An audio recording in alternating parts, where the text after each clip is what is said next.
Welcome back to the Health Longevity Secrets Show with your host, Dr. Robert Lufkin. His New York Times best-selling book is titled Lies I Taught in Medical School. See the show notes to download a free chapter. And now, please enjoy this week's episode as we explore the unholy trinity of health with Daniel Trevor. This week, citizen scientist and entrepreneur Daniel Trevor joins us for an eye-opening discussion on his profound journey through cardiovascular health. Following a life-altering heart attack, he utilized his tech data analysis skills to question conventional medical practices and explore the depths of medical and nutritional science.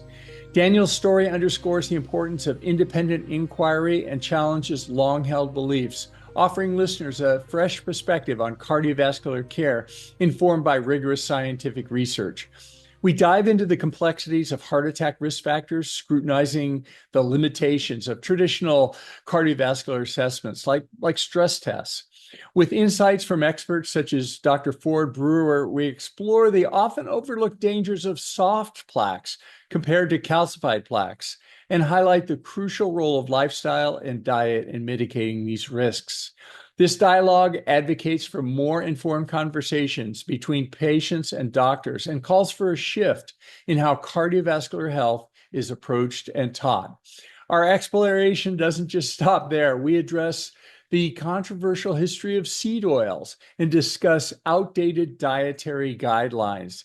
Inspired by experts like Dr. Jason Fung and authors such as Dr. Nina Teicholz, we argue for a return to whole foods and a high-fat, low-carbohydrate diet, critiquing the unhealthy effects of the Unholy Trinity, that is, refined grains, sugars, and seed oils. This episode empowers listeners to re-examine their eating habits and consider the profound impact of diet on long-term heart health. This episode is sponsored by Cyfox Health. One of the most common questions I get asked is which blood tests I check myself on a regular basis. Well, I check 17 biomarkers, but the secret is I'm able to do everything from the convenience of my home. I collect a sample with just a simple finger stick like this. You don't need to be a doctor to do it. Then I just mail it in and wait for the results. Cyfox Health makes it possible. Use the link below to get 15% off. This episode is brought to you by L-Nutra, maker of the Prolong fasting mimicking diet. If you'd like to try it, use the link in the show notes for 20% off. And now, please enjoy this week's episode. Hey, Daniel, welcome to the show. Hey, fantastic to be with you, Dr. Rob. I am really honored and feel very privileged that you're having me on this. It's like, whoa, you got the formal university credentials that I don't have. And it's like, wow, this guy's interviewing me. Well, let me just tell you a little bit about that if I could. Well, yeah, this is going to be so much fun. Let me just say I discovered you through your book, which I love, and reading your book, it's fascinating. You know, some people like Peter Attia, he says a lot of stuff that I really agree with and makes a lot of sense. I mean, I love the guy, but then a lot of stuff I disagree with. You know, it's sort of we part company. You know, Right. on some things. You know, but I have to say, your book, everything in that book almost that I agree with. You and I can be confirmation bias partners. We can just Oh, wow. I'm so happy to hear that. It's just, well, look, my story is that as you know by now, by having the book, is a few years ago, I almost died of a heart attack. And it was the biggest wake-up call of my life. And having studied technical data throughout my life, I decided to take a dive into the medical and nutrition science to find out how could this happen to me. I was a slim, symptom-free Mr. Healthy, or so I thought. I watched what I ate, which was totally wrong.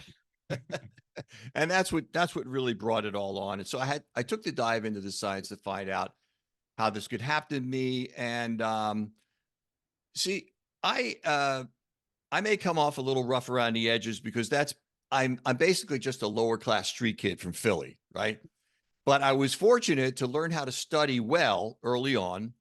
And if I was really interested in something, I could conquer it. I could dive into it and find out. And that's what I did, because I was never more highly motivated to find out something than when that happened. It was like, what? I want to see my daughters walk down the aisle, and I want to be a grandfather, and I've got all these, I got too much to do. What are you telling me? Heart attack is this? So anyway, it was quite a shocker, and like that. So, but again, Yeah. I thought, and so I even tell the reader earlier on in the book, right after the introduction, I don't know if you remember, I have a page called Important Note, and I'm telling him about all of the scientific references that I have, the citations. And because I knew I had to have that backup, because I knew that some readers would probably think, well, without formal medical training and degrees in organic chemistry and whatnot, why the hell should I trust you? And I tell the reader, look, don't just think of me as a friendly relay point of what the best of 21st century modern science has to offer for your health and wellness and longevity. Trust that and fix yourself. I did. You can too, because all of this science is, none of it's my opinion. This is what helped heal me, and I've seen it help others. And I've only followed the best studies, RCTs, randomized controlled trials, meta-analyses, the gold standard in all of the scientific research. And I made sure I didn't pay attention to anything that had funding from big food, big pharma, or big medicine. So I was off to the races with all that, like you were, I'm sure. Yeah, I love that about your work and about your book in particular, that you take the time to document everything with references, so people who want to read it can go in and do it. I also like the fact, as a citizen scientist, you're approaching this that it's great what the researchers and academics can deliver, but I really appreciate the fresh look that we often get from citizen scientists who come to this and just basically drill into the literature and make new and original observations about stuff that maybe the people at the medical schools like me never even thought of. It's Exactly. really interesting. Well, thank you. Yeah, it's kind of frustrating when you get some real, true, validated information, and then you try to explain it to your doctor, and you're asking him, well, why do I have to do a stress test when, so many people, they have a stress test and they pass it with flying colors, and then they die of a heart attack. I mean, there's so many. I mean, the majority. Here's, if you don't mind me going into this a little bit. Yeah, absolutely. Yeah, Well, let's dive into that. Yeah, it's really interesting, because I'm thinking, I don't know if you remember, there was a newscast guy. What was his name? Tim Russert. He was very popular. He had this Sunday morning show called Meet the Press, and he had just passed his stress test with flying colors. He died of a heart attack.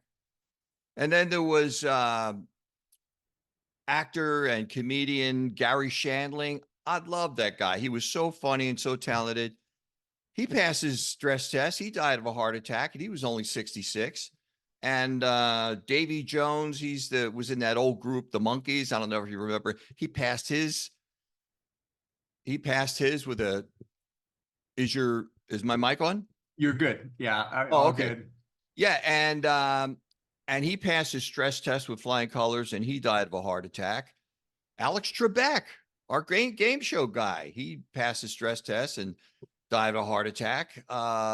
He was taken a couple of years later by pancreatic cancer, sadly, but there's so many people that do that. I mean, if you have celebrities with the best medical care that they can purchase, that happens to them, what do you think it's happening to the regular people? And the reason for that, and I have this in the book too, I don't know if you remember, in order for the doctors to detect if there's any kind of potential problem with a stress test, you have to reflect at least 50% blockage, right? At least 50% blockage of the arteries. However, over 70% of all the heart attacks that occur with less than 50%, 25%, 45%, 30%. And so all those people are missed. And that was me. I passed my stress test and I had the heart attack. So it's so why doctors and cardiologists continue to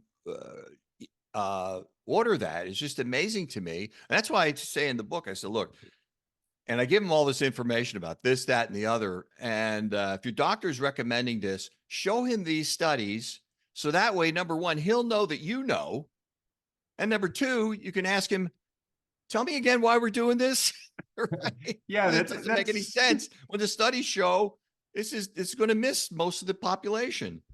Yeah, So anyway, that's a little screed there on my part. No, interesting point. This 50% stenosis or narrowing, it's literally you can measure that of the blood vessel. It's like a pipe that is only 50% open, right? That's how they quantify the blood vessels that supply the heart or the coronary arteries, which get obstructed and thus cause a heart attack. So what did you learn about that? Like, what's the problem with, well, you said to reiterate then that most heart attacks are with less than 50% stenosis. So the problem is the tests that we do with an angiogram or a coronary CT angiogram is to measure the amount of stenosis. But what you're saying is the stenosis doesn't work. And then the stress test also is relatively unreliable. So what does that mean? Well, here's the deal. You do the stress test, let's say you pass it falsely. But even the doctor might say, well, I'd like to take a closer look. That means he wants to take you into the cath lab, right? For a PCI, percutaneous coronary intervention, as you know. I've gotten to learn all these, unfortunately, I'm forced to learn all of these medical terminology. But anyway, and then when he gets in there, it's kind of like a hammer and a nail. If he gets in there, you have to sign a form before he goes in that gives him permission that, hey, if I want to put in a stent, I'm putting it. There's no discussion. There's like, that kind of thing. But the whole thing, we should back up and go, I think, one of your colleagues, Dr. Ford Brewer out of Johns Hopkins, he's taught and trained thousands of doctors over the years. I had asked him to write chapter 22 of my book, which turns out to be what are the most important blood labs and scans that anyone can buy, or that, but your doctor might say, oh, you don't need that. You don't need that. And the only reason why he say you don't want it is because he probably can't interpret it anyway, right? He doesn't know about it. He's like, he doesn't want to have to open up the books or do some, Dr. Google. Anyway, so I had him write that, and he even has a book called Prevention Myths, subtitle, Why Stress Tests Can't Predict Your Heart Attack and What Tests Actually Do. And so the preferable way, and I have all this in chapter in my cardiovascular, where I dive deep into it, is chapter 17, 18, and 19. And in chapter 19, I go into the difference between soft plaque and calcified plaque. And there is such a huge misunderstanding, even amongst cardiologists today, because the studies that I have in there are from like 2022. And, 2022 is like 10 minutes ago in the medical field, right? Because it takes so long for the information to not only get to the doctors, but, how long it takes to get into the medical curriculum of this medical schools. So anyway, there's the soft, dangerous plaque, and then there's the calcified plaque. The soft, inflamed plaque is dangerous because that's the plaque that can cause heart attacks and strokes. The calcified plaque is not. The body lays down calcium to heal the soft plaque. What happens is this. After you're eating too many carbs, sugar, and oils, the Unholy Trinity, which is the cover of my book, Unholy Trinity, subtitle, How Carbs, Sugar, and Oils Make Us Fat, Sick, and Addicted, and How to Escape Their Grip. After you eat too much of that over the years and decades of your life, you build up what's called these small, dense LDL particles, which most doctors don't pay attention to. They just look at total LDL, as you know, instead of the small, dense LDL. What's the difference there? Because those are the ones that can invade the artery wall through which process called transcytosis. They get stuck and like Velcro in this intima media space, as it's called. And then it builds up over time. And what happens is we start taking friendly fire from our immune system with monocytes and foam cells and macrophage, and all this builds up this plaque. So what happens is when you have a heart attack, that soft, liquidy, inflamed plaque ruptures through the endothelial, which is the lining of the artery, enters the lumen where the blood flows, touches blood, creates a clot, breaks off. If it goes down, and it goes downstream, so to speak, if it goes to your heart, you have a heart attack. If it goes to your brain, you have a stroke, which tells you right there, it can happen at various places in your body. It's not just your heart. So that's a heart attack or stroke right there. And so that's the danger of the soft plaque. And there was a big study I have on that in chapter 19. It was the Honda study, and where they showed, and I even have a graph in there where they showed all the events, meaning heart attack, stroke, death, occurred with the soft plaque they call echolucent plaque, and no heart attacks occurred with the echogenic plaque, or the calcified plaque. And, these are newer studies, 21, 22, that kind of thing. And then there's another one out of Cleveland Clinic, and also from JACC, Journal of the American College of Cardiology, which is the top school on the planet for cardiology, as you know. And Cleveland Clinic is ranked #1 globally for cardiovascular care. So these are not from some rinky-dinky, community college, these studies. And they found that the reason why you want to get a calcium score, a coronary artery calcium scan, CAC scan, you get the score. And what they say is that there's 4 times whatever score you get, there's 4 times as much soft plaque as there is calcified plaque. 4 times as much. And the big misunderstanding is that most people think, oh, the higher the calcium, the worse it's going to be. And that can be when you first do it for the first time.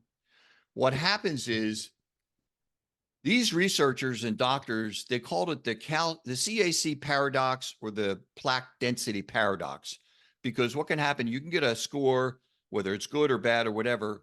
Let's say I'm a good example of it. I had an abysmal score of 600. So right away, it's supposed to be below 400, right? Well, it's 0 to 400. You want it as close to 0 as you can get it. So I was 600, but then about a year and a half later, I thought, well, let me try to do that again. And I'm going to take a victory lap, because during that year and a half, I was, intermittent fasting, low carb keto, get back to the gym more, and doing all these things, right? And what happens is the score can go up, because all of the great things that you're doing for your body, these people, when they lose 30 pounds and they start to stabilize their soft, inflamed, dangerous plaque, and they stabilize it with calcium. So my score went from abysmal 600 to about 2,500, but that's because I had done all these wonderful things.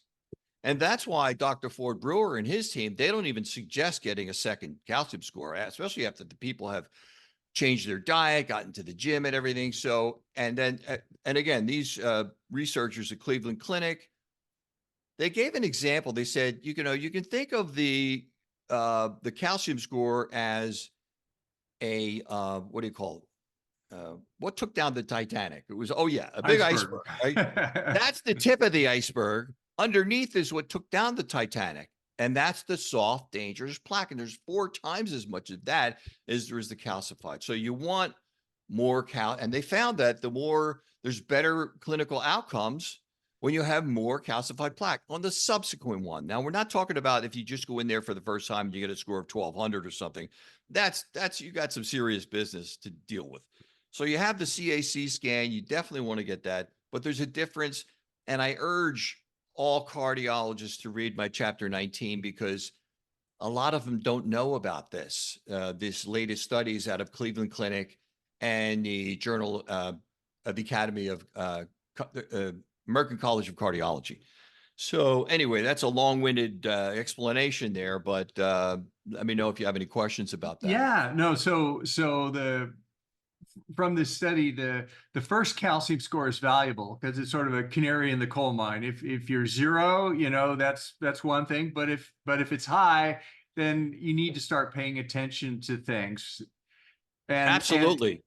and but the calcium score only shows the calcified plaques, which are essentially the repaired, healed plaques, and there's 4 times as much soft plaques, which don't show up on the calcium score.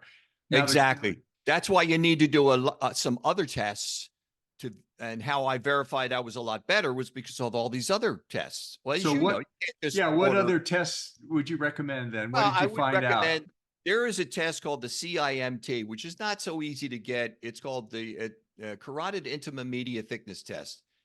That's one of them. And then there's also the CTA, the CTTA, and then there's let me a little more on the carotid intima media thickness test. A 10-year study of over 13,000 patients showed a predictability rate for heart attacks and stroke. Hold your hat. 98.6% predictability rate for CIMT for anything else. And that's, as you know, that's unheard of in the medical and screening field. There's nothing I mean, even home pregnancy has 94%. And that's like a big wow too, right? So the problem is there's one company called Cardio Risk. I think they're in Portland or Seattle. I can't remember. They have affiliates all over the country. So you have to call and schedule. It's not like you can call your doctor and say, hey, I want a CIMT. So you have to schedule it, but it shows you exactly, they can actually see the amount of soft plaque. And then over time, you can do it again. And then you can say, oh, wow, I've really reduced that. Or it's no longer echolucent, it's echogenic, meaning that it's calcified and it's stable. It goes from being unstable soft plaque, which can cause heart attacks and strokes, to being calcified and stable. And this is a big shock to a lot of people. That's why they call it the CAC paradox or the plaque density paradox. And it's not a paradox to the doctors and researchers. They say this is going to be a paradox for the patients. They're going to go, that's why Dr. Ford, he was telling me that sometimes they have to, let's say a person gets a calcium score and then they really go at it for a year or so and they want to do it again. And if they do it, they see their calcium scores going way up. They have to, talk them off the ledge because they're thinking, oh my God, I'm going to die. And it's not it at all. That's why a battery of tests, as you know, will show the full picture. Hey, your HDL's way up. Your triglycerides are down to 40. You've got all these metabolic markers that are insanely in good condition. So don't pay attention to that because this is what the latest science says. Yeah, no, that's a great point, and I want to get into those before we leave this coronary calcium score. Yeah, that this paradox explains, or at least it adds to our understanding of some of the things like, well, statins a whole nother conversation. but Oh my God. but some That's people, my chapter 18. I know. When people go on statins, their calcium score goes up. Also, when people exercise, there's these studies that are coming out now with like ultra athletes, their calcium scores go up, like marathon runners, and one would think it might just be a wellness effect, except for the fact that their ejection fraction also goes down and they have cardiac damage in some of the studies. So there's multiple things going on, but the calcium paradox it's really interesting because the calcium scan only shows the calcification, but the CIMT, which is an ultrasound exam, so it's not an X-ray, it's an ultrasound they put on your neck, and with that you can, even though it's your neck, it reflects the blood vessels throughout your body. And so, as you mentioned, it's all the same endothelium in the blood vessels, and if it's either healthy or unhealthy. But this ultrasound exam of the neck can show both soft plaque and calcification, and you found that to be very valuable then, right? Yes. Oh, absolutely. Yeah. And then there's the other blood tests you can get too to see if when I first after my heart attack, I found out about all these different tests. I went to Google University and YouTube University, and I found these, people like you and other geniuses on the cutting edge of modern medical science and metabolic health. And I found out about these blood tests you can get to tell if you have this soft inflamed plaque. And those are, I call these smoke detectors because they're inflammation markers. MPO, which is myeloperoxidase, LP plaque 2, and MACR, microalbumin creatinine ratio. I mean, there are others too, the oxidized LDL and so forth. But if you have out of range numbers there, then you know that you have active plaque, soft plaque being created or, ready to do some damage. So you want to get those numbers way down. So that's another way to detect through a blood test instead of a scan. Myeloperoxidase, LP plaque 2, oxidized LDL, F2 isoprostanes. I have all this in chapter 19. And then Dr. Ford has, in his chapter 22, he has all like, what are the most important tests you have to get? And the one that most doctors leave out is the OGTT with insulin, oral glucose tolerance test with insulin. And the reason why that is so important, because as you know, having some degree of diabetic physiology is the root cause source of all the silent killers. That was me. I found out that I was a raging type 2 diabetic, despite I was on the lean side. I was, it was just, it was for all the, I was totally sold on the propaganda and the BS of heart healthy whole grains, right? So I was a high carb diet because of that. And that's what destroyed my arteries because I think if you remember, I have this in chapter 1, I have an image of what's called the glycocalyx. And what is that? Glycocalyx is this fuzz-like lining of the artery walls, which is the first line of protection against small, dense LDL particles that are going to invade the artery and build up plaque over time. And the major source of that is the carbs and the sugars and the oils.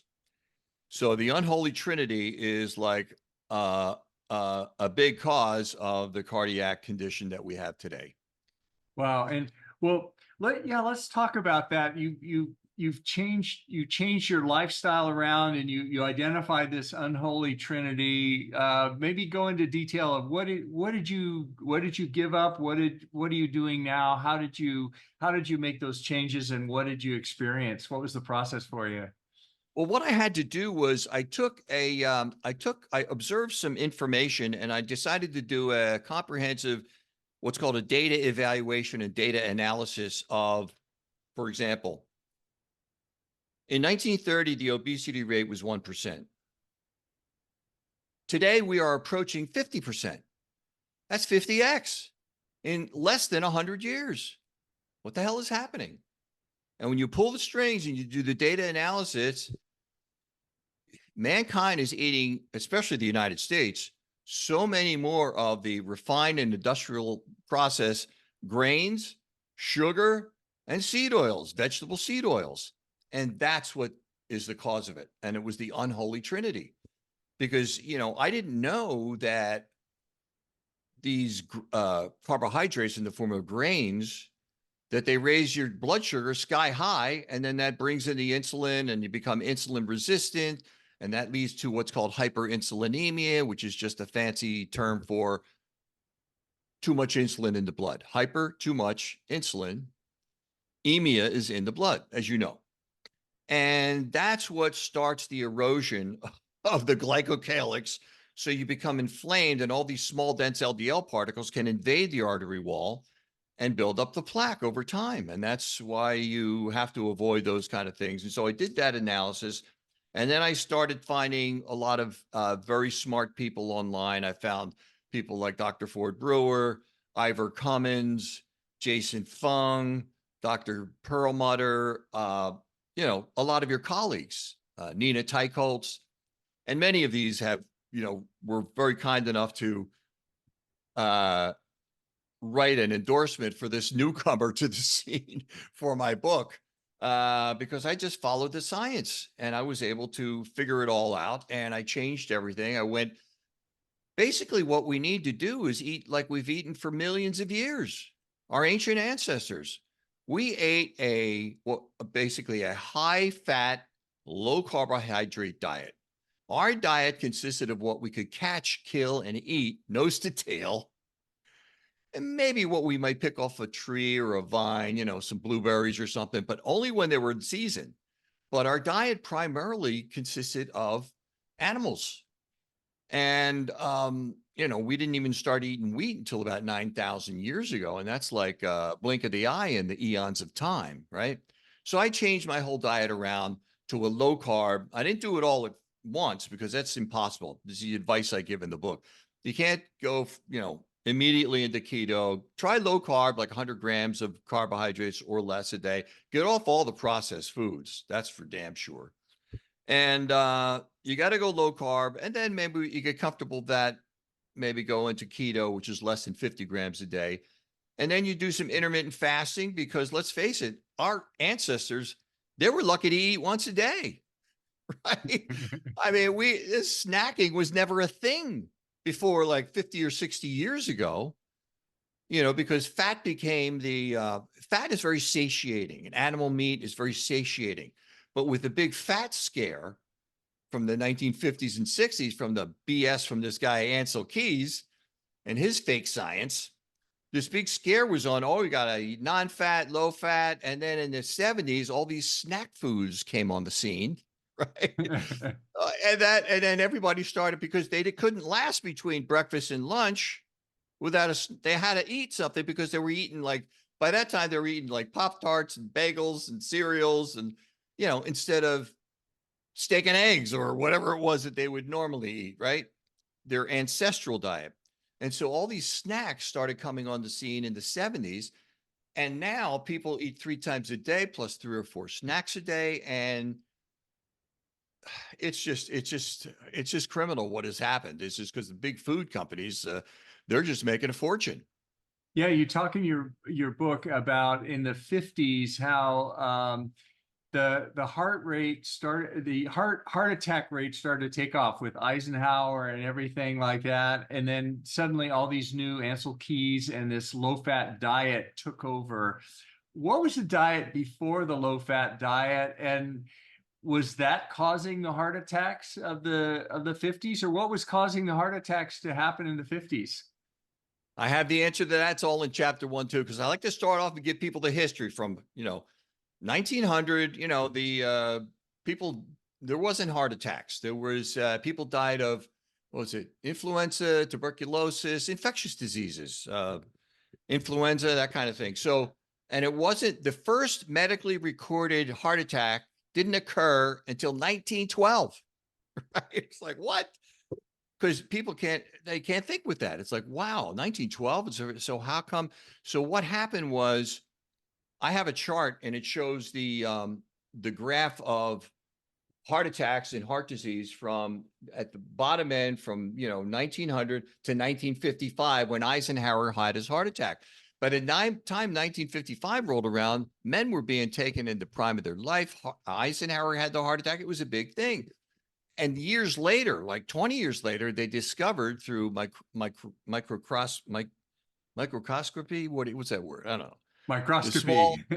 They Yeah. had these little cameras that can go into the arteries, and they've discovered that it was smoking was the cause of all of the heart disease, because smoking destroys the glycocalyx, that fuzz-like lining of the arteries.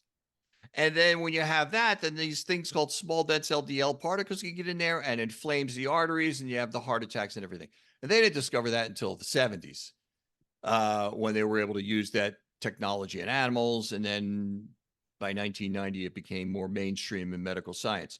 So the other more deadly destroyer of the glycocalyx is the carbohydrates and the sugars. And of course, that's your bread, pasta, cereal, crackers, biscuits, waffles, pancakes. Hang on, well, just 1 second. I'm going to pause. All right, I think we have the background noise fixed, so we can continue.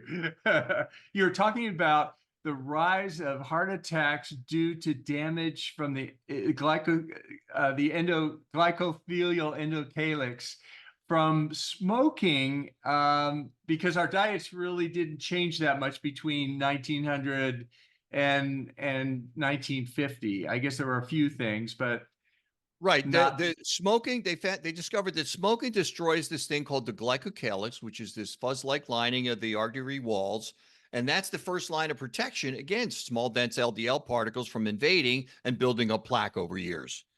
And so, and then they discovered 20 years later that the other more deadly form of destruction of the glycocalyx was the carbs, the refined and industrially processed carbs from grains, the sugars, and the vegetable seed oils. So that combination there.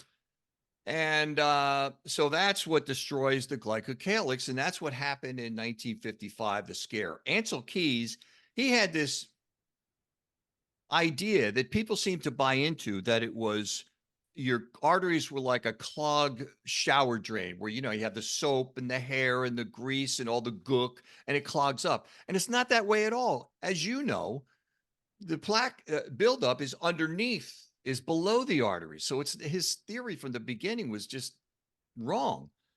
And but people, it made sense to people. Hey, somebody's got a solution. let's stop eating the steak and eggs, and let's just eat the grains and low fat, non-fat. And was a disaster, just a total disaster. And ever since then, you look at the graph for obesity, and date coincident with all that is the graph going up like this on obesity.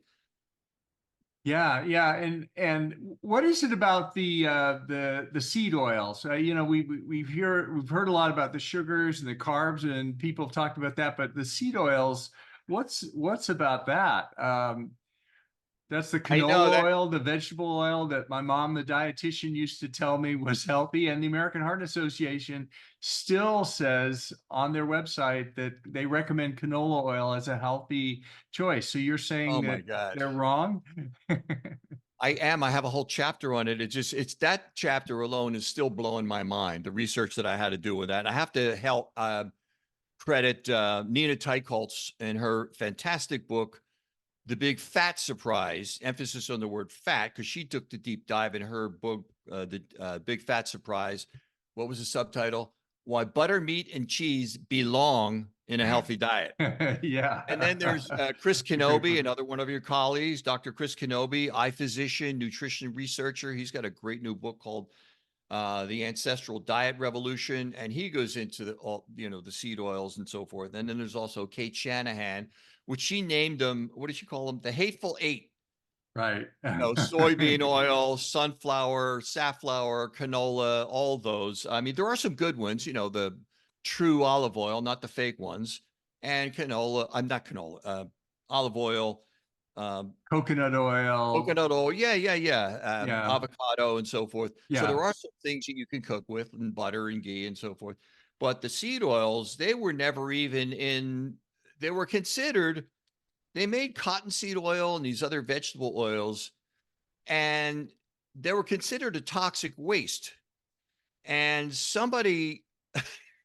they were used as machinery lubricant in the Industrial Revolution. And somebody looked at a bucket of it and said, "Hey, it looks like lard. Let's feed it to people. We can make money that way." Right? Yeah. So, and then these two guys from Europe came, James Gamble and somebody Proctor, turned out Procter and Gamble, and they made this thing called Crisco, and it started flying off the shelves in 1911 because, hey, it was a cheaper way for cooking and all that. And then years later, not until like the 90s, they found that the amount of trans fats that are in Crisco, which have been confirmed by many studies, trans fats are the deadliest kind of fats you want to put in your body. Yeah. Even Mayo Clinic had, was their study, something like double trouble for the heart with the Crisco.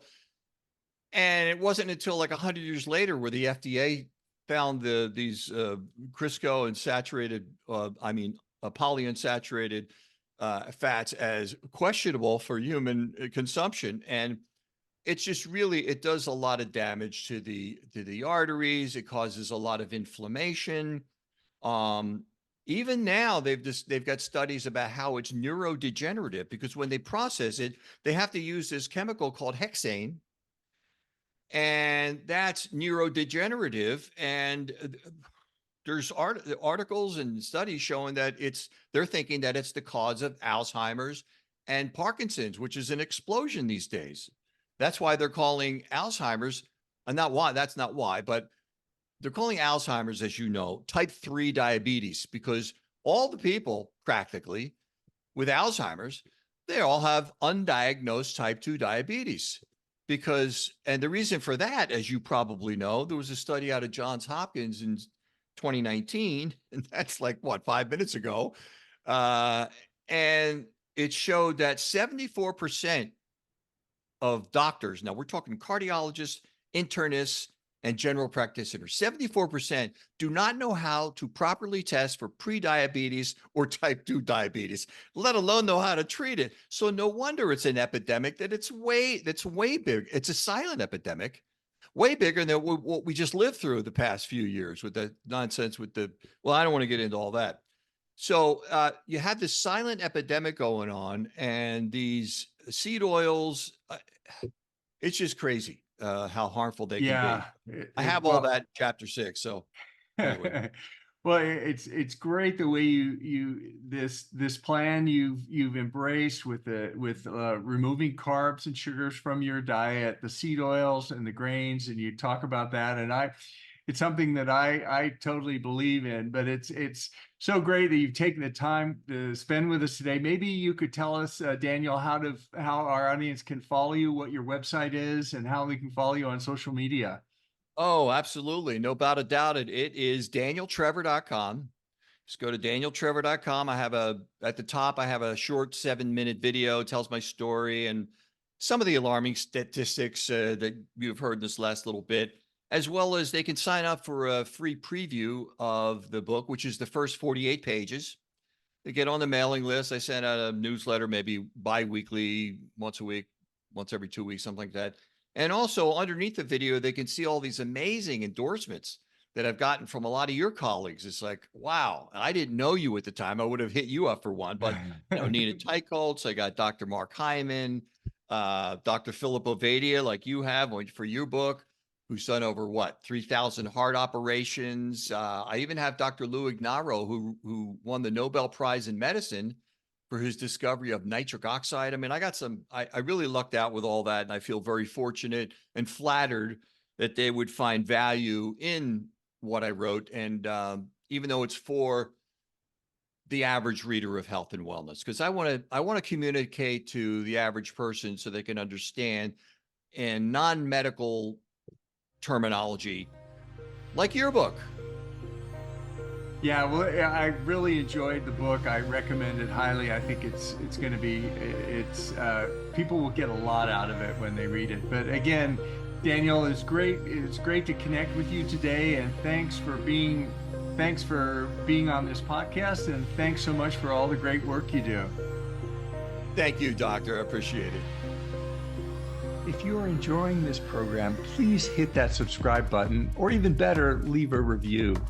Your support makes it possible for us to create the quality programming that we're continually striving for. Can I start? Is it recording? It's already recording. Oh, sorry. This is for general information and educational purposes only, and it's not intended to constitute or substitute for medical advice or counseling, the practice of medicine, or the provision of healthcare, diagnosis, or treatment, or the creation of a physician-patient or clinical relationship. The use of this information is at their own user's risk. If you find this to be on the value, please hit that like button to subscribe to support the work that we do on this channel. And we take your suggestions and advice very seriously, so please let us know what you'd like to see on this channel. Thanks for watching, and we hope to see you next time. You should say that. That's good. You like it? You want to do it one more time, or is that good? I think that was good. Yes. You need to save the recording. Very good.